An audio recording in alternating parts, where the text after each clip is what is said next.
Hello students, welcome to the course on Hydrology EVE 301 offered to civil engineering students at College of Science and Technology.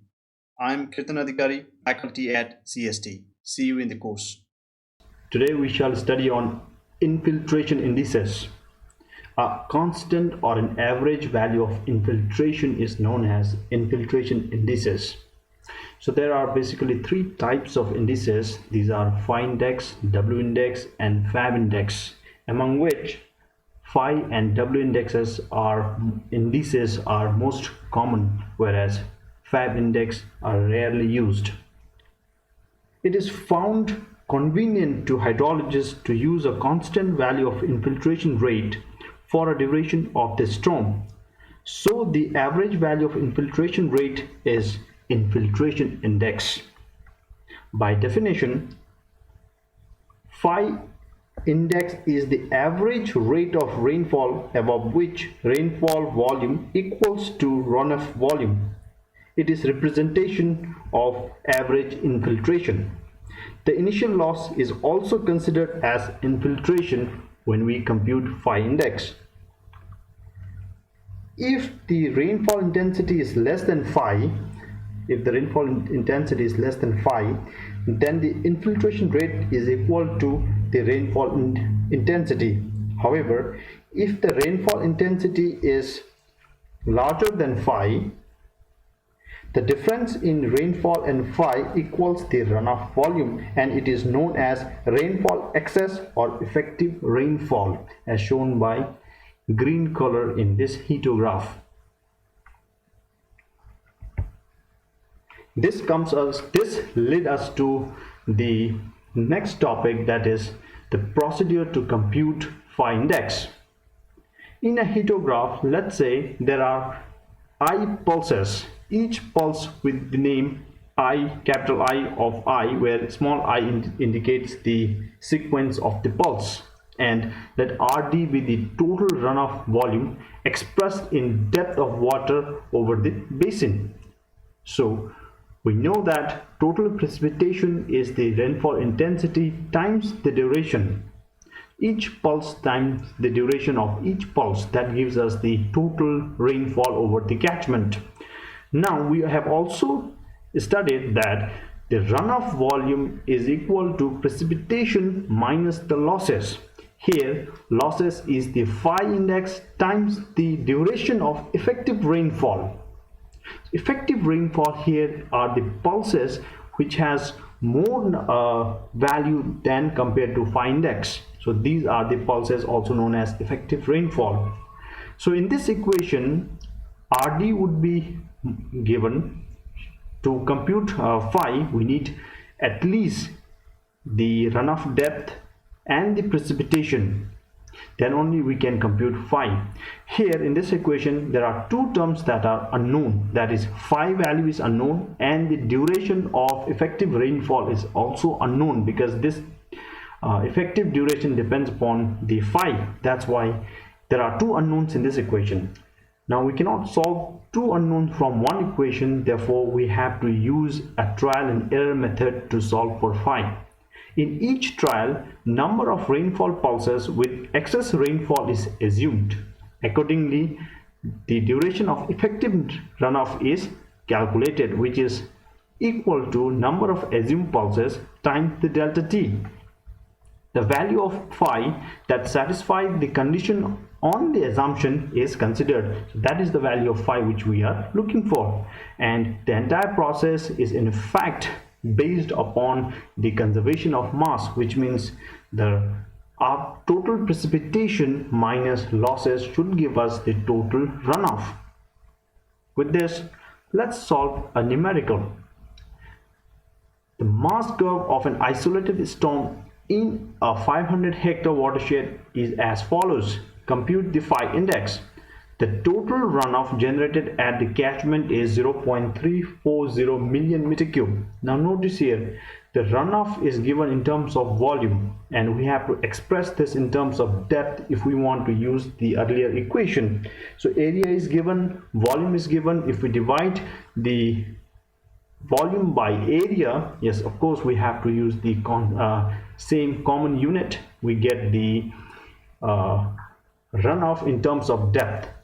And I always recommend people to plot a simple chart to analyze the data set. Here mass curve is given. I have plotted the mass curve. In y-axis I have the precipitation, in x-axis I have the mass curve ordinates.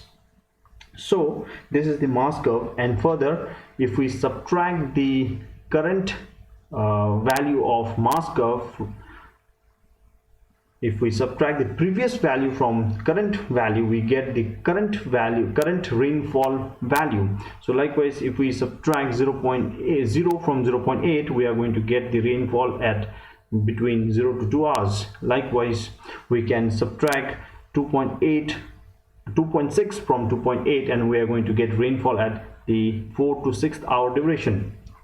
And likewise, for the last pulse, we can subtract 12.4 from 12.6, and this is going to be 0.2, which is indicated here. So this is the actual precipitation.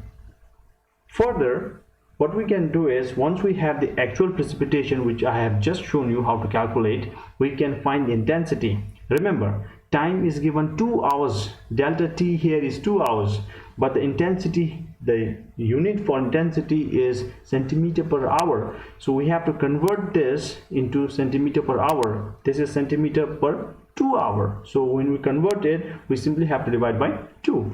So when you divide all the values by 2, we are going to get the intensity in terms of centimeter per hour. So here is the intensity. Now we need the runoff depth. Like I said, volume divided by area would give us the runoff depth. Volume is given, area is given.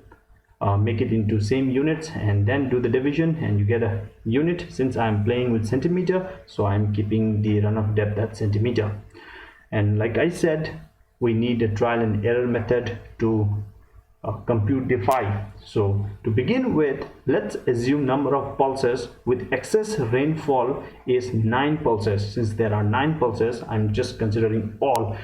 This means that phi index is below 0.1. That is an assumption. Okay, so after assuming there are 9 pulses with excess excess rainfall, our n becomes 9, and the duration of the excess rainfall becomes 9 into delta t. Delta t is 2 hours, remember, so it's going to be 18 hours. So by substituting the value in this equation, we get phi is equal to 0.338. Now here RD would be 6.8 centimeter. Summation of I delta t would be 0.4 into 2 plus 0.9 into 2 plus 0.1 into 2 goes on till 0.1 into 2. Total sum it up minus phi we don't know into TE, we get it from here, so it is 18. So from this equation only phi becomes unknown, and we get 0.338 as the phi. But we have to check whether this phi is correct or not. To begin with, we have made an assumption that there are 9 pulses with excess rainfall. So we have to now compare this phi along with this data set and see whether there are 9 pulses more than 0.338. So let's count. This is more: 1, 2, 3, 4, 5 and 6. There are only 6 pulses more than 0.3, which means our assumption to take 9 was wrong. So likewise, I follow the same procedure and take for next. I am assuming that there are 7 pulses. Again, I follow the same procedure. From here I get phi is equal to 0.38. After comparing with data, again I get to know that there are 6 pulses more than 0.386 from the actual data set, which means our assumption of 7 is wrong. So further moving on with third trial, now let us assume that there are 6 pulses with the rainfall excess. There are 6 pulses. Okay, number of pulses with excess rainfall is 6. So likewise, n becomes 6. The total duration becomes 6 times delta t, which is 12. We fit in this equation and then we get 0.4. Now if we compare this value with the data set, let's see. Okay, we have assumed there are 6 pulses. Since 0.4 is same, so let's include for this time because we have already done 3 iterations. So 1, 2, 3, 4, 5 and 6, so exactly matches with the assumption that we have taken in the beginning, right? We have assumed 6 pulses. There are 6 pulses with excess rainfall, and then we got the value 0.4. We compare this value against the data, and yes, there are 6 pulses. So that's how we solve this problem. So yes, it is true that whatever the value we get, it's correct. I am extremely sorry about this statement. So this is an additional statement. Please ignore this. Okay, now there's one hint. When assuming less number of pulses in the subsequent trial, omit the pulses with least intensity, as it is more likely to be less than the phi index.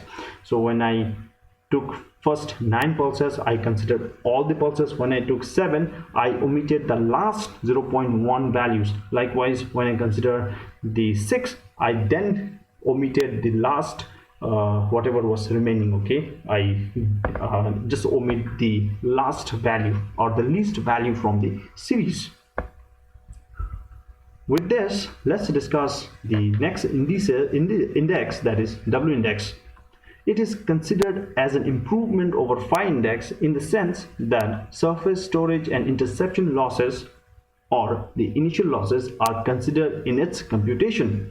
It is defined as the average rate of infiltration, which equals to the rate of precipitation minus initial losses during the time t, and is expressed by this equation. The procedure is exactly same to that of the phi index, just that it has now taken into consideration the initial losses and interception losses. If you remember, in phi index, these losses are clubbed together with infiltration. And the last index is the FAB index. This FAB index is a judgment based on an experience of a person, so it is more likely to be, it does not have any mathematical, it was not derived mathematically, but it is assumed based on experience of a hydrologist. That's why it is not very common in use. With this, let's discuss the last topic for the unit, that is watershed leakages. The loss of water from one catchment to an adjoining catchment due to major faults, fissures, and other geological formations is known as watershed leakages. Now, to demonstrate this, I have delineated 3 catchments. This is Omchu catchment. Here is our beloved CST. This is Jaegaon. This is Phunsoling, and this is Barsa River. Here it's Gedu. Its catchment extends from Gedu till Pasaka. This is the river that is flowing in Pasaka, and in between these two there is also one small stream.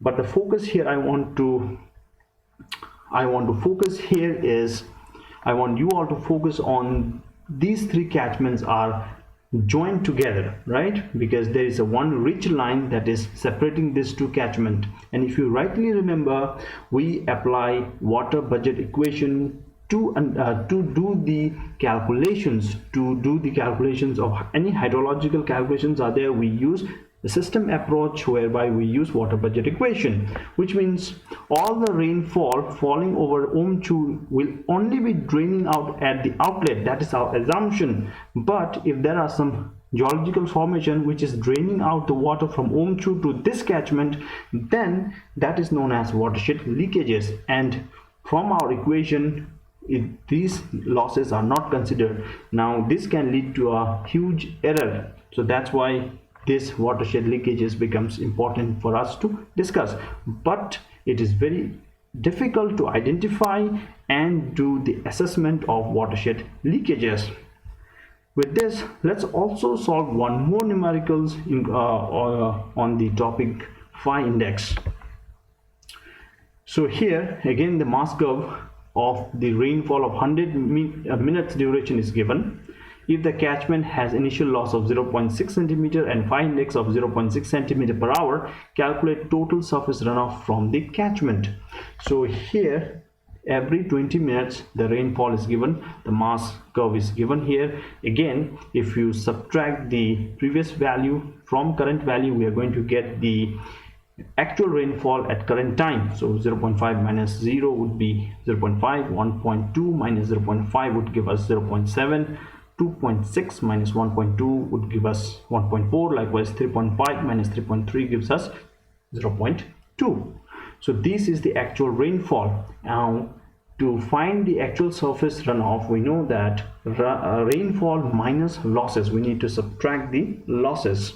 So here one thing that we have to keep in mind is the infiltration index is given centimeter per hour, whereas our data set is not in hour, it is in 20 minutes. So let's convert this 0.6 centimeter per hour to 0. something in centimeter per 20 minutes. So then the unit becomes consistent, and then we can subtract. So 0.6 centimeter per hour means 0.2 centimeter in 20 minutes. Likewise, 0.2 centimeter in next 20 minutes, and 0.2 centimeter again next 20 minutes, which means 0.6 in 1 hour. So likewise we do the conversion, and here the phi index is 0.2, 0.2 throughout, because it's going to remain constant. Now the surface runoff is equal to the rainfall minus the phi index. Now rainfall, because it is a pulse, you have to multiply with delta t, and phi also you need to multiply with delta t. Even if you multiply or if you don't multiply, this is going to remain same, because delta t and here also is going to be same. So I simply did not multiply here also. If you need to multiply, you also have to multiply delta t here to keep it consistent. I have represented as delta t multiplied by delta t. Since it is same delta t, so I did not multiply here. Okay, so 0.5 minus 0.2 would give us 0.3, 0.7 minus 0.2 would give us 0.5. Likewise, 0.2 minus 0.2 would give us 0. So total surface runoff would be 0.3 plus 0.5 plus 1.2 plus 0.5 would give us the total runoff depth. And here one more information is given, that is initial loss of 0.6 centimeter. If you remember, phi index is inclusive of initial losses, therefore no need to deduct the initial loss of 0.6 centimeter. It becomes more intuitive if we use some graphical representation to analyze this problem. So here I have developed a hydrograph. It's not exactly a hydrograph, but I have just made the pulses with rainfall value at different time. So first was 0.5, 0.7, 1.4, 0.7 and 1.2. From this we are reducing or deducting the phi. As I explained, I have already got this as 0.2 centimeter per 20 minutes, because our delta t is given as 20 minutes. So from here, if I subtract 0.2, the remaining is going to be rainfall excess, and summation of all rainfall excess would give us the runoff depth. So 0.5 minus 0.2 gives us 0.3. Likewise, 0.7 minus 0.2 gives us 0.5. Likewise, 1.4 minus 0.2 gives us 1.2, and 0.7 minus 0.2 gives us 0.5. 0.2 minus 0.2 gives us 0. You add this all and we get that is the rainfall depth. So here, that's how you solve this problem. With this, I would like to end this unit. Thank you very much.